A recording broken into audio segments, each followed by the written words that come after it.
Okay, hi everyone. At the risk of bursting into giggles or starting this video 5 or 10 more times, I'm just going to jump right into it. We are just going to jump right into it. Welcome to episode 2.0 of the Ed Non-Tech podcast. We are still very much figuring this out as we go. Doug has reminded me of this repeatedly, even just in the past 20 minutes or so as we were talking. Yeah, we just thought we'd start out with a couple of mini intros here, contextually as we are, right? So I'm Matt Stranick, Dr. Matt Stranick. I got my Ed.D. from the University of Calgary about 5 years ago, which feels kind of significant. That's a half of a decade under the river since then, under the bridge since then, I should say. And yeah, I guess I would also just like to say that Doug and I are both coming from our respective unceded indigenous territories, right? And I'm just going to say, like, I am still at a point when I'm not going to know all the right terminology or, how to speak to this. But it's been my experience that it's better to try and speak to something imperfectly than wait for a sense of decorum or perfection that isn't there. So I'm just going to say that right now I'm located in Secwepemcúlecw, the historic and unceded territories of the Secwepemc Nation. I'm in what's colloquially, I guess, or since colonial times, known as Lower Sahalee within Kamloops, BC. It's gorgeous here. The land and the nature have never failed to inspire me.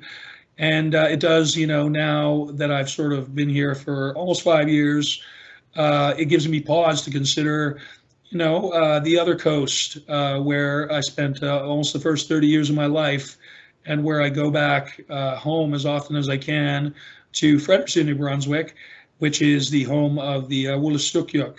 The Wolastoqiyik River, notably, because that is just sort of burned into my imagination since I was a kid, but as well, what's, I guess, again, through the colonial lens, known as the Mi'kmaq and Maliseet people of Eastern Canada and the Eastern United States, because, of course, those boundaries between Canada and the U.S. are very, very recent compared to the thousands of years and millennia where people have lived here before. So again, I just want to throw that out there. It's one thing to sort of put it on a slide. It's one sort of thing to sort of, put it on the bottom of an email. This is meaningful to me. It's important to me. And again, I don't mean to throw this over to Doug in any way. Doug's going to speak for his own, moment. But if you're asking me sort of to do a mini introduction, I'm just going to say I'm grateful for being here all the time. And any criticisms I make about Kamloops or other things are in no way meant to contradict or interfere with that, hopefully. So I'm going to turn it over to Doug. Sorry for going longer on there than I meant to, Doug.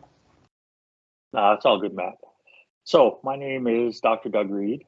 I am in PEI, so that's unceded Mi'kmaq territory. And I'm just feeling honored to be here. It's just wonderful here. With now that Fiona's kind of gone past and people have power again, that's pretty darn awesome. We're pretty happy with all that. And what I'd really like to do is this section, this podcast, we're calling it EdTech versus IT support, because there's a difference. And it drives me nuts when we don't talk about that. So what do you got there, Matt? I'm just saying, Doug has been coming up with some really awesome academic notes to go with the podcast. And we were just sort of speaking, pardon me. Again, I'm just going to apologize. I've had a persistent chest and throat problem. So I'm just coming out of it now. But if you see me popping halls or caramels or whatever, or if I need a moment to, compose my voice. I don't want to sound too dissonant here. Doug. So along with that, I have had a nose thing for 2 weeks, which is why we didn't get this done last week. Dude, my right sinus was like going like a faucet, right? And I had the thing where it goes into your back of your throat and into your chest, while you're sleeping or trying to sleep, and then it congeals and turns into friggin'. And I mean, I don't know. I smoke weed, right, from time to time, as a recreational person may in Trudeau's Canada.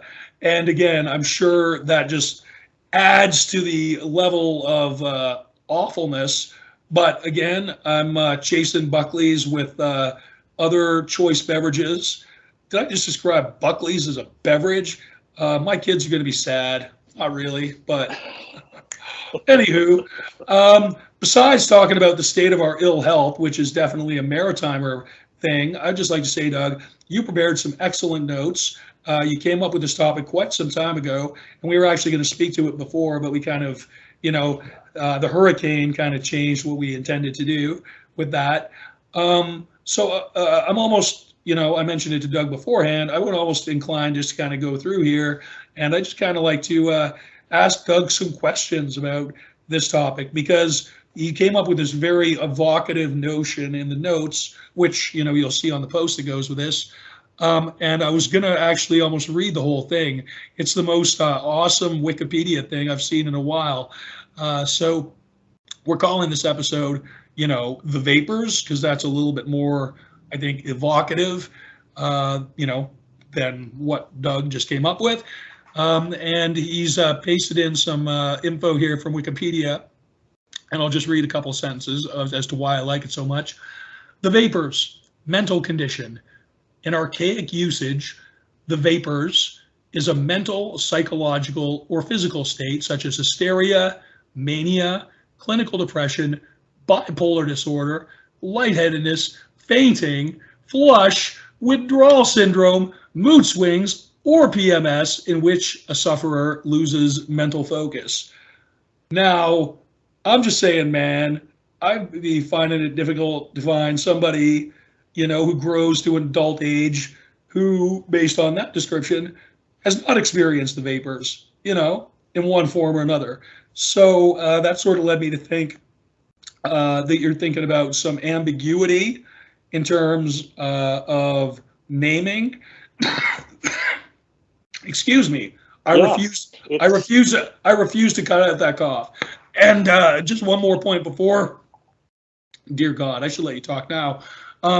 You put this in really big letters, big in the Google document, that is, we have a naming issue. So Doug, I'm just curious about all this. Where are we going here, bud? Okay. One of the biggest problems I have with my PhD, that's in educational computing, because in Australia, that's what they call it, is people don't know what that means. So you become, well, you've got technology in a title, so you must be ed tech. You're the person that crawls under the table and plugs cords in. Or you're the person that I can go to if my phone's not taking the right pictures, and what can I do about resolutions, or how do I save this file? Like, people just lump you in as ed tech. And it drives me nuts. And one of the articles I found was by Waters in 2012, and she described ed tech as research, reading, writing, collaboration, communication, creation, logic, standardized, and it keeps going on and on and on and on and on. Kind of like that Vapours definition, Matt, that you just read. And it's like, we have a problem, because I'm not all those things. You're not all those things. Nobody is all those things. But we don't even get to say what we are, because everybody else has already decided what ed tech means. I had a secondhand conversation with the dean of education, and they're like, "Oh no, we don't need ed tech, because after the pandemic, all my profs know how to use technology. And it's like, well, that's not true. And they didn't want to hear that. And I didn't work for this person anyway, so it didn't matter. But it was like, why don't we call ed tech what it is, as opposed to like the shorthand for what it isn't? It's like, you can't say that. It's like, if I'm trying to describe myself, right? It's like, yeah, I'm a white guy. I live in PEI. I'm dressed like a jackaroo because it's Halloween. I have 2 dogs. I'm married. Right. I have a house. I can see the ocean. Right. That doesn't describe who I am. That's not just me. I'm not that list of things. I am more complicated than that. And I am more sophisticated than that. So why are we letting people name us whatever they feel like naming us? Like, it's a disaster, and it's causing a lot of problems. That, my friend, is dope. I appreciate your personal sort of commitment there. And I guess, above and beyond the lack of, I suppose, disciplinary focus. And, I think this kind of comes to the nature of how, every institution handles ed tech differently, if we're talking specifically about the post-secondary context, which is kind of, where you and I both come from mostly. Mm-hmm. So, you have people who have, credentials in wildly different areas who maybe 5 or 10 years ago, they're faculty or staff, and they maybe get seconded into this kind of thing, and they develop sort of an in-house expertise. And there's quite a need for local excellence. There's quite a need for people who know how to use computing systems and software with great efficiency. I hate to say this and sound like some kind of elitist. I really, that's not the intention. But I think Doug and I, where we both tend to agree is that, I mean, I've got 3 degrees in the field of education, plus my, BA. Yeah, it's okay. And I'm not saying to, sort of speak to this stuff that you need that, but I think like there should be like the equivalency, there's the Red Seal trades across Canada. There should sort of, or the provincial instructor diploma here in BC, offered through Vancouver Community College, which is a friggin' excellent approach to getting non pedagogical people into, who have pedagogical responsibility, recognizing that. So, I mean, if that could be used, say, as a model to recognize things, and everybody was like, in order to pretend about teaching and learning vis-a-vis the internet, here's a thing you can do, right? Here's a thing you can do that people will look at and go, okay, in addition to those of us who just kind of pursue this stuff out of passion or eccentricity or interest or whatever. Doug, have I added anything to the conversation there, or was I just kind of repeating what you said? No, I thought you were adding stuff. I enjoyed listening to it anyway. Well, I mean, I don't know, man. I just I don't want to sound exclusionary ever, right? That's the problem.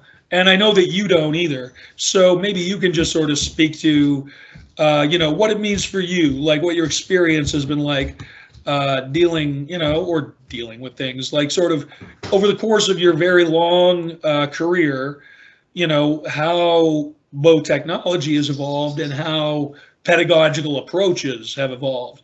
See, this is where I get to benefit from working with somebody who's been in the field, roughly twice as long as me. So, I mean, do you want to speak to that sort of time shift, my friend?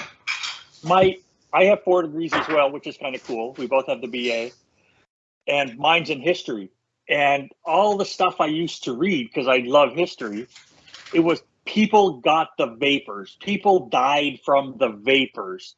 And as we learned more, we learned that it wasn't vapors. It was like mania. It was like a liver disease. We learned this stuff, and we grew our definitions and grew our understandings. And right now, ed tech is in the vapor stage. Like it's a disaster. We don't know, so it's the Is it? vapor. Might you say, to extend the metaphor? Might you say that there is vapor lock, perchance, preventing the overall educational mechanism from not starting? And take it from me, a guy who doesn't have a driver's license, I'm just really guessing at what vapor lock is. That's a thing, Doug. Speaking as a guy with 4 university degrees and a driver's license. Yeah. Good. I know. Vapor lock. What I thought it was when like you have a hose and there's an air bubble in the middle, and that stops the hose from running whatever fluid through it, and that's a vapor lock. That's the way it's been explained to me. Conceptually, and my brain does that sometimes. Conceptually, the vapors are perhaps causing a lock on new conceptual models, practical approaches, pedagogy, which is maybe less reliant on platforms and vendors. And, again, I don't want to be exclusionary. I don't want to be like, you got to be this and this before you can attempt anything. Like if I had waited to have multiple degrees before I attempted to do something with a wiki in Qatar, I mean, it would never have happened, right? It was driven by personal passion. And I get that.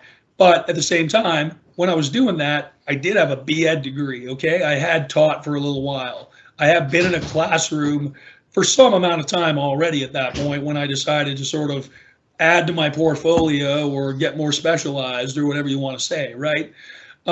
And I guess one thing, Doug, if I may, sort of to move it on here, I sent you a couple of resources through Facebook, and just while we're talking about naming and nomenclature and terminology and these kind of things, there's a couple of really cool resources which I haven't had time to more than locate them and sort of skim them.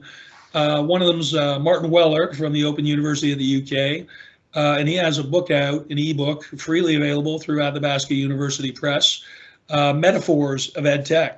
Okay. That I was loving that. Thank you for sharing that with me. Now, even before I go into any of the content, which all looks uniformly awesome, because Weller, he's a cool cat. I mean, he's been doing this stuff for 30 years. He has blogs. He has some pretty cool stuff on his social media.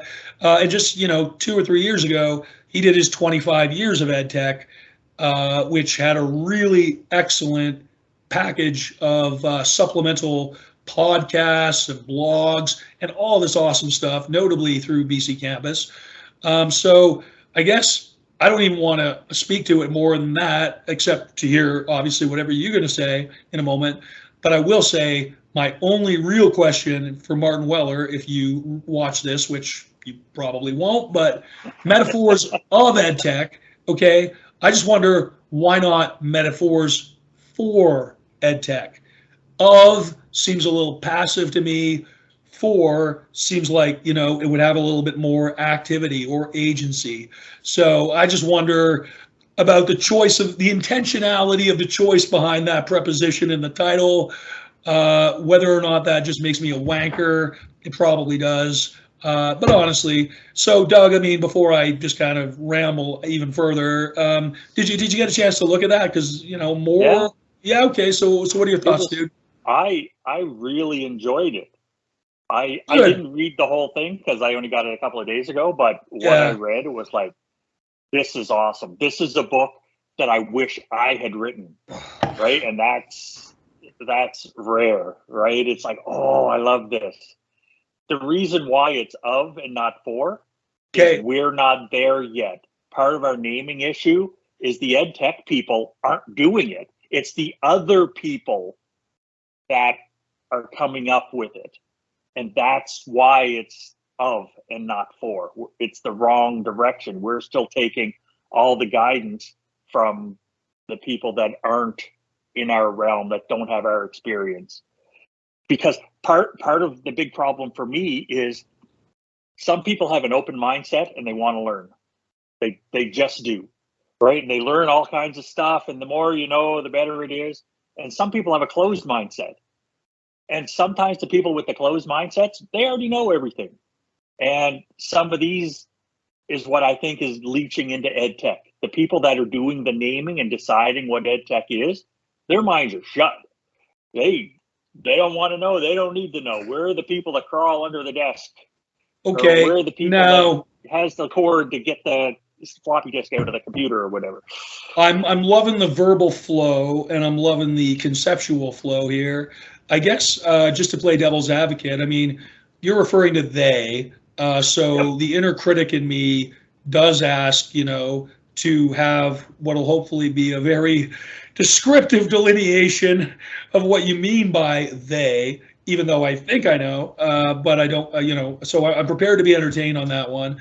And I'll just quickly throw out the other reference I was going to throw in here because otherwise I will forget.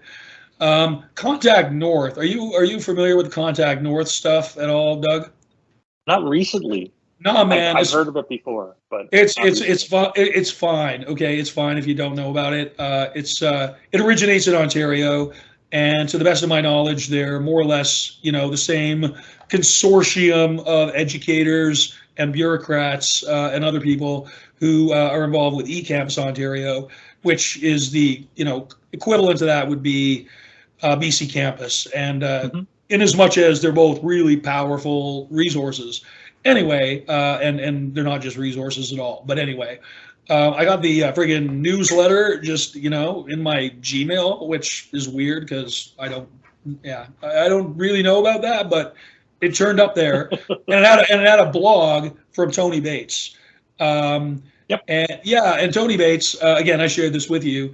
He actually, basically linked to a study, the Canadian Digital Learning Research Association, and I'm familiar with this. This came out originally, 6 months ago or thereabouts, a year ago, but defining key terms related to digital learning. So, I mean, if you're, a practitioner or somebody who's looking for some conceptual clarity, this is the kind of thing where I'm like, you can go there. It's legit and it's vetted. And Tony Bates is, to my mind, again, he's an open learning original person, and he's just done some consistently great work. And they're actually doing the third version now of teaching in a digital age, which is, again, I don't know if you've ever checked it out, but for like non-educators, it is a straight up playbook for how to use some of this stuff effectively. Yes. And I don't mean like non-educators, like derogatively. I just mean like people who may have a teaching responsibility who have not gone through pedagogical training, right? So or anyway, pedagogical training was that Thursday, Friday before semester started way back when. I went to the Teaching and Learning Center once. I had a certificate. Exactly. They stopped serving muffins, so I stopped coming. I'm sorry. Just Hey, you want people to learn? You bring food and sometimes coffee, and you keep it short. Okay. Yeah. Like the shorter and with the more shortbread, the better. Yeah. More short and more shortbread at these. I think. I mean, I don't know. It's been a while since I worked at a teaching and learning center. Doug, have you ever worked at a teaching and learning center, or have you kind of been in other kind of functional units? I've worked with them. Okay. A lot. Yeah. But I've always ended up with other roles. But I've always, I love working with them because they want to help. They have an open mindset. Everybody I've ever met there has an open mindset. What can we do to improve? What can we do to help the students? And it's not, no, we tried that 20 years ago. I'm never doing that again. It's what can we do to help? Things change. How do we move forward? I love that. I spent 3 years of my career when I was in Ontario at a teaching and learning center. I mean, I just, I sort of moved on to other things because I felt it could be advantageous for my career to do so. But I mean, honestly, I'd go back to that kind of work again in a heartbeat. It's, like every experience I've had with one of these, places at the 3 or 4 institutions that I've worked for, it's always been awesome. You always get the most committed people. And this is where, to tie this kind of back into the ed non-tech, deal. I think, just having like some sort of, you know, here's how to deal with highly educated people who don't know fuck all about technology, customer service Yep. training of a variety, right? Except you call it a pedagogical workshop, or maybe it's the other way around. You call it technology training, but then you just, turn it into a pedagogy thing. I don't know. I don't have the answers to this stuff, but No, me neither. Me neither. I wish I did, but I know that it becomes like the relationship building. It's good teachers care, right? And they yes, build those relationships and we make it work. And if there's technology there, great. And if not, that's fine too. But we got to figure out what technology is. I found it when I was doing my PhD. I found a research article from 1902. And the research article said, you need to stop using chalk and slate and start using pencil and paper. And that was a huge technology leap. And then I followed that journal along, and then by like the end of World War I, 1918, it was, you can't use chalk and slate anymore. It has to be pencils and paper. We're not paying for any more chalks or slates. So we've been doing the ed tech thing for over 100 years. But the naming issue comes from we haven't named it ourselves. We're not good at that because we're there to help. So like some groups, like they've come up with their own names, like instructional technology coach or ed tech coach. And then they're not an ed tech person. They're the ed tech coach.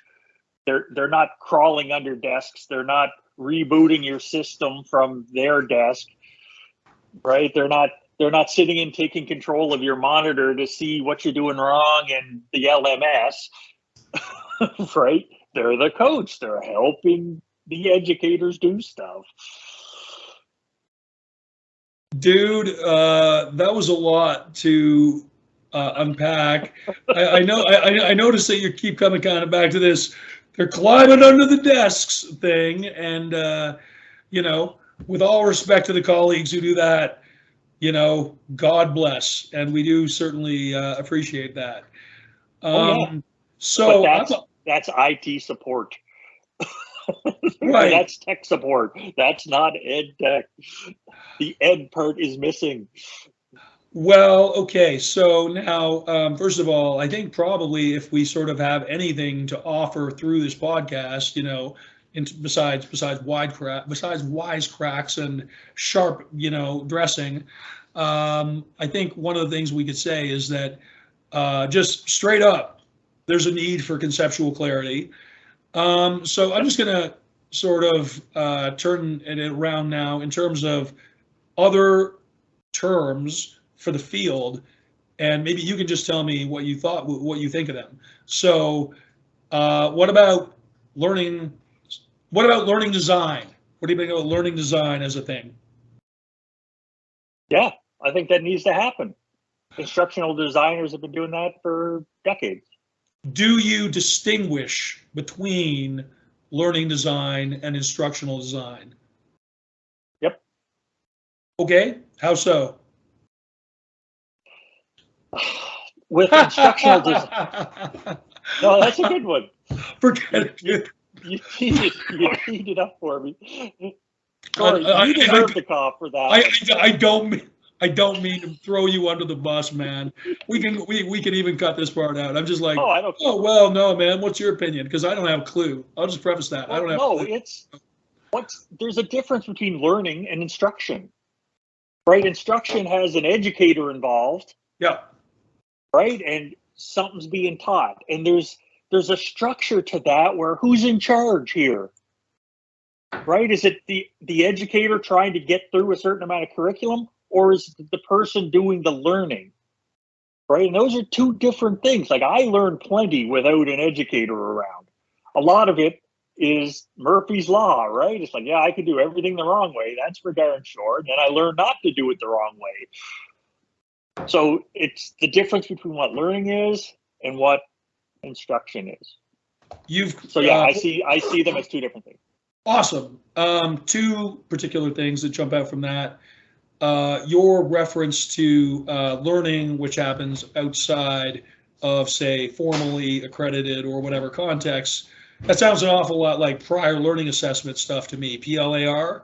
Do you have Yeah. any particular opinions about that? Because I kind of have positive viewpoints on that. Oh And yeah. my second question, before I forget, have you heard of Community of Inquiry, Garrison and Yes. colleagues, and what are your opinions on that? So two-pronged question, dude, which you can choose to ignore any of it or all of it. The PLAR stuff I Yep. find interesting, but it's the prior that I'm questioning in this context right here.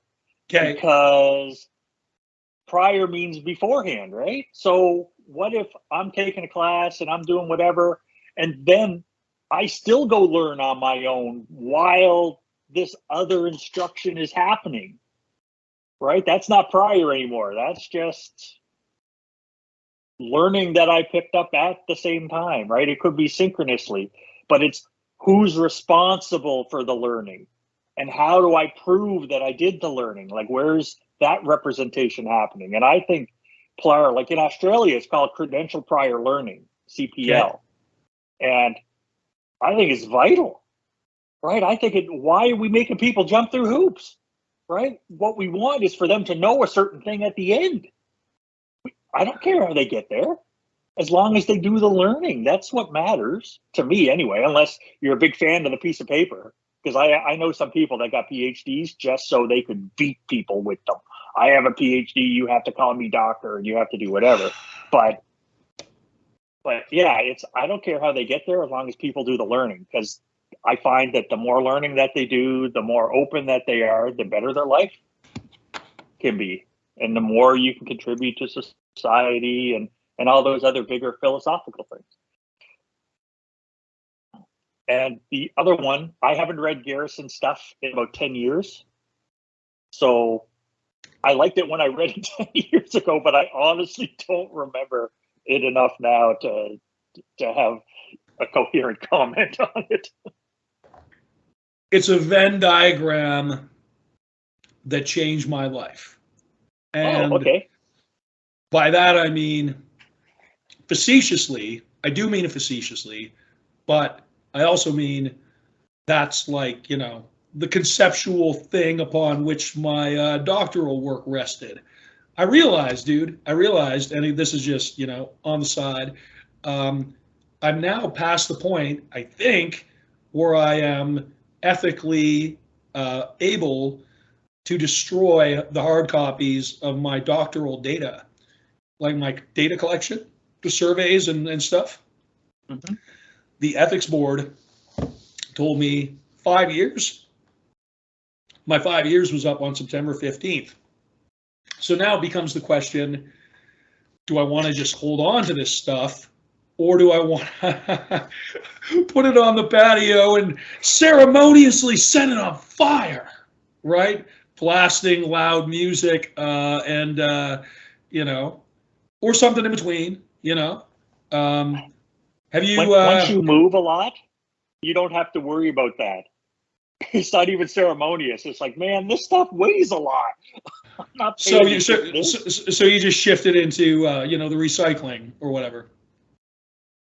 I you shredded it to the university, and they did the shred thing. Right. Okay. Well, again, I'm just sort of like, I don't know. It's just sort of like a little benchmark within my thing. I'm like, I am ethically and professionally further into my thing now, whatever that is. So now, this is an aside, but I think it's awesome you know the date. Did you defend? Did you have to defend like in front of a bunch of people at the table and they all asked you questions? And I did a virtual version of that, okay, because it was a education doctorate with a focus on educational technology through the University of Calgary with a blended model. So there were 2 summer residencies of a few weeks each within the first couple of years of the program. But then the rest of it, could be largely, if not all of it, accomplished online. And it's meant to take 3 years or longer. It took me 5 because I, moved countries and stuff.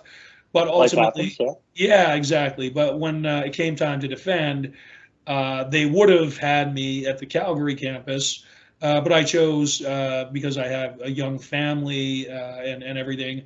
I actually did that at a university where I worked. I just seconded a boardroom at the Science Building of Ontario Tech University. My amazing, excellent colleague, Dr. Toba Byrant from the Health Sciences faculty there, proctored the whole thing. She was the contact person for making that happen and assuring academic credibility or whatever at our end.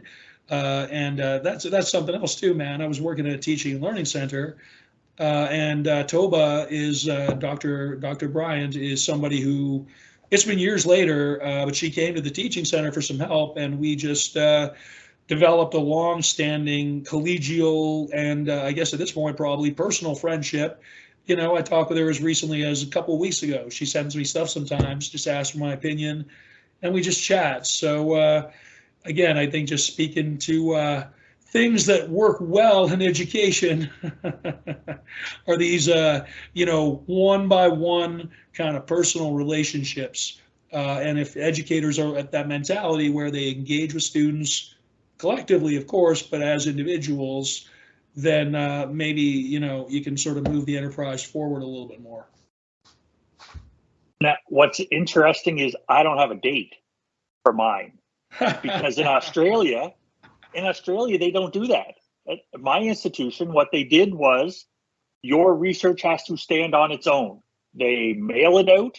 So my committee, there was like I send it to the States, I send it to other places in Australia or whatever. I mailed it out. They had 6 weeks to review it, and it got mailed back.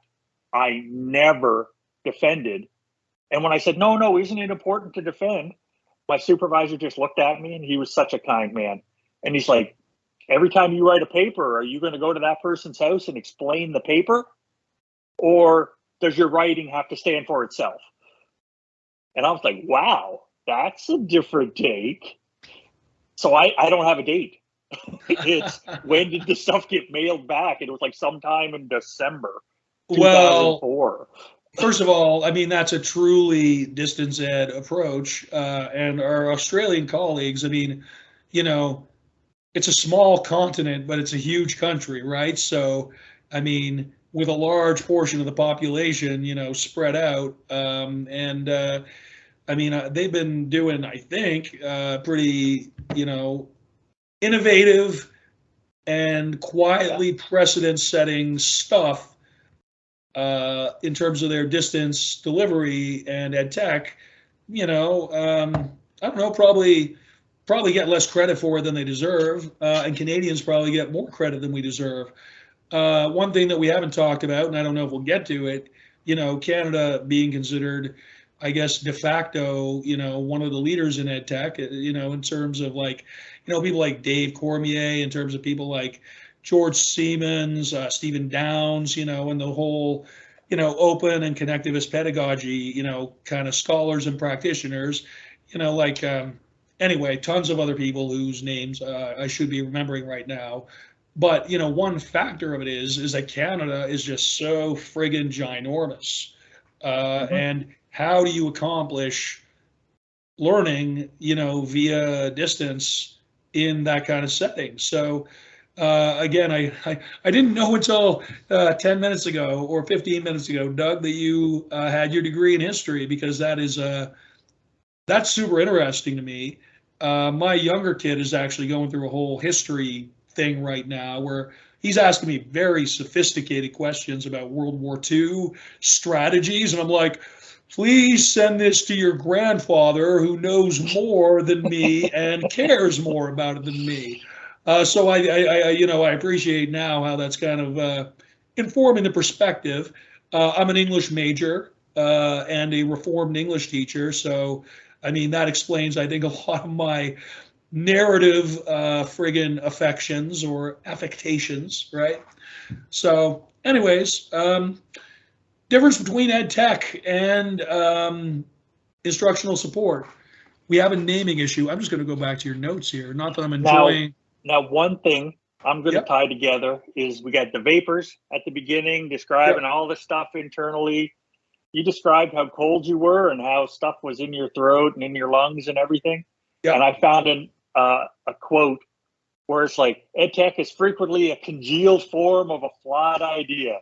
That education technology is primary and best solution to social problems. What? And that's by Marilise and Alvey. Is that in the Google document, man?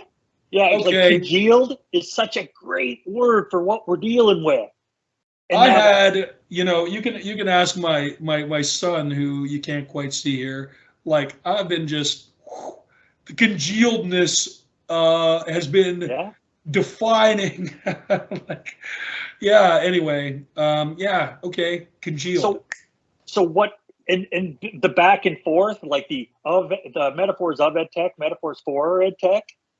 The other part of that is I found a thing from like CNN, and what ed tech people are starting to do now is they're changing the titles. It could be the instructional technology coach, the ed tech coach, e-learning specialist, IT training specialist, education program manager, training and development specialist. They're trying to take little bites out of ed tech and say, this is us. This is what I do. So when we keep trying to use the big ed tech word, it's just too big, too congealed, too confusing. It's everywhere. So if we could get a better name and get control of that somehow and what the definition is, then I think that would help us, especially in post-secondary. So we're not the people that know how Moodle works. We might know how Moodle works, but that doesn't mean that that's all we know. Okay. So first of all, again, I appreciate the whole, you got a vision of how this stuff goes, and you are pretty good at connecting the dots, which, I sometimes kind of just, tend to see one of these sticking points and kind of use that as an excuse to go off on a tangent. But I will say, just, based on what you were just speaking to, my first year at U Calgary, summer 2012, and Garrison, Dr. Randy Garrison, of whom is cited, hundreds of peer-reviewed work, a lot of it, most of it probably to do with community of inquiry. He's teaching the seminar, he's teaching the grad seminar. There's 10 of us in this sweaty friggin' seminar room. And one thing he sort of said towards the end of it, is, you're not here to fix the computer. That's not your job. You are here to make sense of this and provide guidance on instruction, and you're here to teach with it, right? You are teachers with this stuff, and you have the ability to also provide guidance to others. And it's not like, you're not the person to call when the widget won't click on the thing, any of that. I mean, just let's divide the, thing amongst their proper areas. And let's just say you need this level of credentials and experience and, PLAR, whatever, to do IT, stuff. And similarly, for a teaching thing, again, I don't mean to say let's mandate this, let's drive people out of their jobs. So, just again, to speak to what does, I think, tend to work, that provincial instructor diploma program from VCC here in BC, to me, I mean, it looks pretty viable. I was involved with it when, I was at TRU. That was one thing that I was pretty pleased with. And, so there's ways to do this, but it just seems like nobody necessarily recognizes the importance or necessity of that. I shouldn't say nobody. It's just, again, it's like, I don't know, it's like you could give a pretty good definition of an elephant if you had to. It ought to be more or less the same for ed tech. So I guess as we sort of get, towards the bottom of the second half here, I'm just going to keep going through this because you got some really good points here, but nothing's necessarily kind of jumping out in the big letters. I will replicate those notes faithfully with perhaps some aesthetic and functional changes. I think, like I said earlier, the contribution here has just been to say, whoa, conceptual clarity is needed. The vapors, as it were, can sort of keep you in a superstitious or unrealistic state. I was trying to, I tried to, I asked my son, I did a philosophy minor, Doug, and I just asked my son, Plato, what's your favorite thing by him? Aristotle, just to be a complete jerk. He was like, Plato, I rolled that up and put it up my nose when I was 3. And I was like, good answer, son. I'm never going to talk to you about this again. But he had, the allegory of the cave, okay? I had this amazing philosophy professor, Frank Cronin, rest his soul, at St. Thomas University in Fredericton. And he did his whole thing about Plato. So when he talked about we are, bound by the necks in the cave, it's dimly lit, and we are just looking at flickers of the wall, of a fire that's being cast behind us. And that's as close as any of us can get to any kind of objective reality.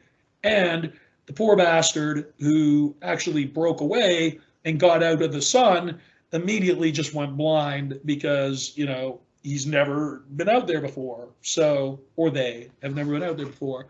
So I don't know necessarily, it's like, that may be kind of a diversion, but every time I'm staring at something on a flat screen or, whatever, it just, it's kind of in the back of my mind. Like, again, I hate to say conceptual clarity is needed, like that's kind of a silver bullet or a, fix all. But I just think it's something that maybe people don't even necessarily stop to consider all that often, although I'd be happy to be proven wrong. Doug, what do you got to say about as far as sort of?